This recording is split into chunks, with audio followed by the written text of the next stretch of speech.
पृथ्वी पर लोग मार्स को बसाने के बारे में बहुत बात करते हैं, पर अगर ऐसा असल में हो चुका हो और उस लाल ग्रह पर लोग रह रहे हो तो क्या होगा? मार्स पर जीवन कैसा होगा? क्या हम मार्स की सतह पर रह पाएंगे या हमें वहां होने वाली सोलर रेडिएशन से बचने के लिए सतह के नीचे कहीं छुपना होगा? क्या हम उसे अपने रहने लायक बना पाएंगे? आप देख रहे हैं क्या हो अगर, और ये है क्या हो अगर हम मार्स पर रहें तो। क्या आपका कभी इस ग्रह को छोड़ने का मन करता है? सूरज से चौथे ग्रह मार्स के बारे में कभी सोचा है? वो पृथ्वी से 56 मिलियन किलोमीटर से लेकर 401 मिलियन किलोमीटर की दूरी पर हो सकता है। अगर आप पृथ्वी से लॉन्च होने वाले सबसे तेज स्पेसक्राफ्ट से भी वहां जाएं, तो ग्रहों की पोजीशन के अनुसार आपको वहां पहुंचने में 40 दिनों से लेकर 9.5 महीनों का समय लग सकता है। और स्पेस में इतना टाइम बिताने के बाद आप आखिर में मार्स को क्षितिज पर सूखा और बेजान पाएंगे। क्या आप वहां जिंदा रह पाएंगे? मार्स पर जिंदा रहने के लिए आपको क्या चाहिए होगा? सबसे पहले आपको ऑक्सीजन बनाना सीखना होगा। मार्स का वायुमंडल बहुत पतला और 95% कार्बन डाइऑक्साइड से बना हुआ है। आप जिंदा रहने के लिए सारा ऑक्सीजन अपने साथ नहीं ला सकते, बल्कि आपको कई मशीनों जैसे कि नासा की मॉक्सी की मदद से कार्बन डाइऑक्साइड से ऑक्सीजन निकालना होगा।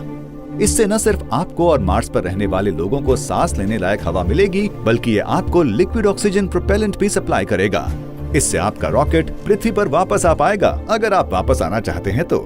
मार्स पर फसल उगाने लायक उपजाऊ मिट्टी नहीं है। आपको हाइड्रोपोनिक्स का इस्तेमाल करना होगा, जहां आप अपनी फसल को मिनरल और पोषक तत्वों के घोल में उगाते हैं, बिना मिट्टी के। पानी न होने के कारण वहां की आबादी अपनी जरूरत का सिर्फ 20% खाना ही उगा पाएगी। बाकी सारा आपको पृथ्वी से मंगवाना होगा। पर आप ताजे मांसाहारी खाने की अपेक्षा न रखें, सारा खाना सूखा हुआ आएगा।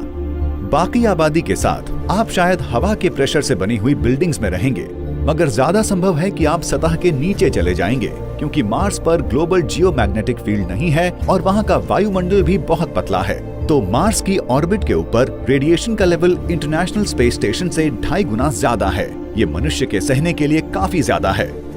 सन टैनिंग भूल जाएं, वहां सूरज पृथ्वी से आधा दिखाई देगा।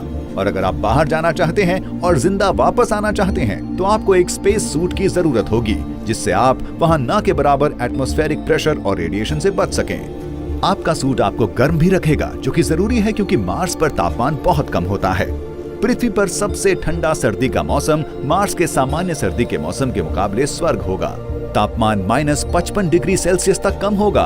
पोल्स पर और ठंड होगी, जहां तापमान -153 डिग्री सेल्सियस तक भी गिर सकता है। मार्स पर एक दिन पृथ्वी से 40 मिनट लंबा होगा, जबकि वहां एक साल पृथ्वी से दुगना लंबा होगा। अगर आप नॉर्दर्न हेमिस्फीयर में रहेंगे, तो आप 7 महीनों तक बसंत और 6 महीनों तक गर्मी का आनंद लेंगे। पतझड़ 5 महीने और सर्दी 4 महीने लंबी होगी। और न सिर्फ वहां तापमान कम होगा, बल्कि वो एक हफ्ते के अंदर बड़े ही प्रभावशाली ढंग से बदल भी सकता है।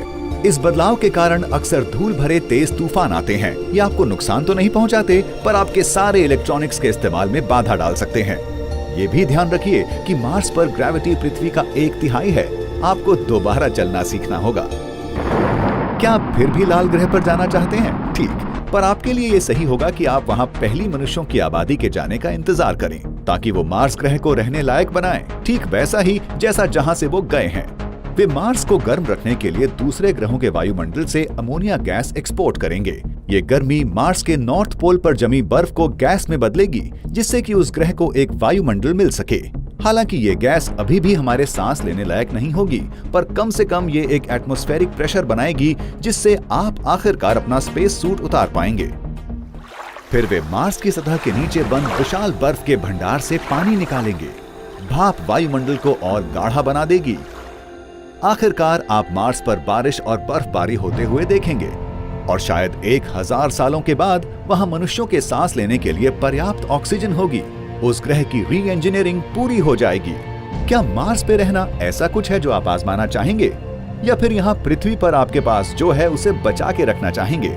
नीचे कमेंट करें और हमें बताएं, और जुड़े हमसे अगली बार क्या हो अगर पे।